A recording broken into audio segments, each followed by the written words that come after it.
خواجہ نظام الدین اولیاء محبوب الہی فرماتے ہیں، ایک غوث کا غلام، غوث اعظم کا غلام غوث اعظم کی خانقاہ میں جاتا ہے، دیکھتا ہے کہ غوث اعظم کی خانقاہ میں ایک شخص وہاں پر تڑپ رہا ہے، ہاتھ پاؤں ٹوٹے ہوئے۔ تو غوث اعظم سے عرض کرتا ہے غوث اعظم، آپ کی بارگاہ میں آیا ہے، ہاتھ پاؤں ٹوٹے ہوئے ہیں، بڑی بری حالت میں ہے، اسے کیا ہوا، اس کی مدد فرمائیے۔ غوث اعظم فرماتے ہیں، یہ ابدال ہے، ابدال، 3 ابدال میری خانقاہ کے اوپر پرواز کر رہے تھے، اڑ رہے تھے میری خانقاہ کے اوپر سے۔ مقام کیا تھا؟ ابدال تھا، ابدال میری خانقاہ کے اوپر پرواز کر رہے تھے۔ 2 ابدالوں نے دیکھا غوث اعظم کی خانقاہ ہے، ایک دائیں طرف چلا گیا، ایک بائیں طرف چلا گیا۔ اس نے کہا میں خود ولی ہوں، میں کیوں غوث کا عدد کروں، یہ وہ ابدال ہے، وہاں سے گرا میری خانقاہ میں، ہاتھ پاؤں ٹوٹے ہوئے ہیں۔ میں کہتا ہوں اڑنے والا ابدال غوث کی توہین کرے، اس کی یہ حالت ہے، زمین میں رینگنے والے کیڑے، تو گستاخی کرے گا تو تیری کیا حالت ہوگی۔ صحیح مسلم میں حدیث ہے، نبی علیہ السلام ایک یعنی صحابہ کے گروہ کے پاس سے گزرے، وہ یعنی پورا وہ ایک آپ سمجھ لیں ایک قبیلہ تھا، تو وہ مدینہ شریف کے قریب شفٹ ہوئے۔ تو نبی علیہ السلام نے فرمایا کہ آپ لوگ ادھر کیوں آئے ہیں؟ تو انہوں نے کہا کہ ہمیں نماز کے لیے دور سے آنا پڑتا تھا تو بڑی دقت ہوتی تھی، تو اب ہم مدینہ شریف میں ہی رہائش لے لی ہم نے تاکہ ہمیں جلدی مسجد میں پہنچ جائیں۔ تو آپ صلی اللہ علیہ وآلہ وسلم نے فرمایا تم جتنے قدم چل کے آتے تھے وہ تمہیں ثواب ملتا تھا، تو پھر واپس چلے گئے اس جگہ پہ۔ لیکن ان کے زمانے میں کسی کے دماغ میں بھی یہ کیڑا نہیں تھا کہ یار اڑ کے بھی آیا جا سکتا ہے۔ سر یہ انجینئرنگ کا دور ہے نا۔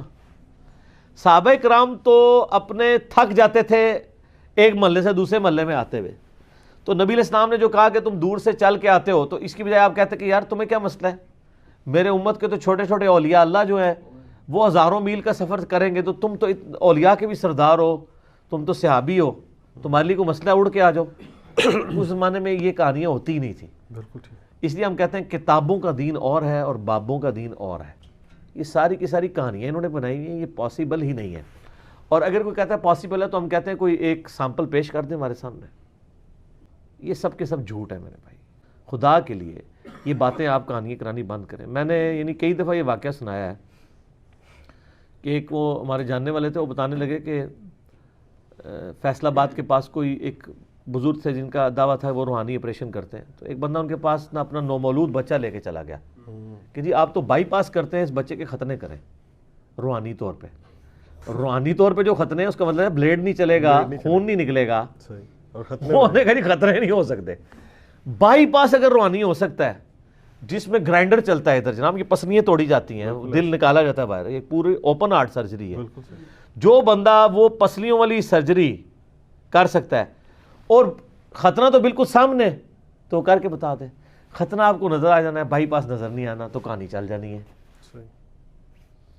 تو ختنہ نہیں ہو سکتا، ختنہ کوئی نہیں کر سکتا۔ تو ہم بھی یعنی ان لوگوں سے کہتے ہیں روحانی طور پہ دم ڈالنا یہ ساری چیزیں برحق ہیں، لیکن جو چیزیں فزیکلی ان چیزوں کے ساتھ ریلیٹڈ ہیں نا ان کو آپ اس طریقے سے نہ کیا کریں۔ تو یہ ساری باتیں اس لیے ہے کہ تاکہ آپ اپنے دماغ کھولیں، خدا کے لیے ان کے ہاتھوں میں نہ کھیلیں۔ یہ آپ کے ساتھ جو کھلواڑ کر رہے ہیں دین کے نام کے اوپر، ہماری آنے والی نسلیں سیکولر ہو جائیں گی جب وہ دین کا یہ والے پہلو دیکھنا شروع کریں گی۔ یہ جو کچھ آپ کو جعلی پیر ویڈیوز میں دکھا رہے ہوتے ہیں نا، اس طرح کی ویڈیو جو ہے نا وہ ڈیوڈ کاپر فیلڈ نے بھی بنائی ہوئی ہے۔ بالکل بہت ہے۔ او بڑے بزرگ جو اس تمہیں وہ ایلیوژن ہوتا ہے، اس طرح نہیں ہوتا۔ اسٹیچو آف لبرٹی اس نے غائب کر کے، وہ اس لیے کہ وہاں جتنے بندے تھے وہ کیمرے سے غائب کیا نا، فزیکلی تو غائب نہیں ہوا نا۔ اگر وہ فزیکلی غائب کر سکتا ہے تو ہمیں امام کعبہ کو غائب کرے نا، اور وہاں پہ اپنے فرقے کا امام کھڑا کر دے، حج عمرے کے لیے جائیں، نگاہ مارے امام کعبہ غائب، اپنے فرقے کا امام آگے کرو، وہ کہانی ہے ساری۔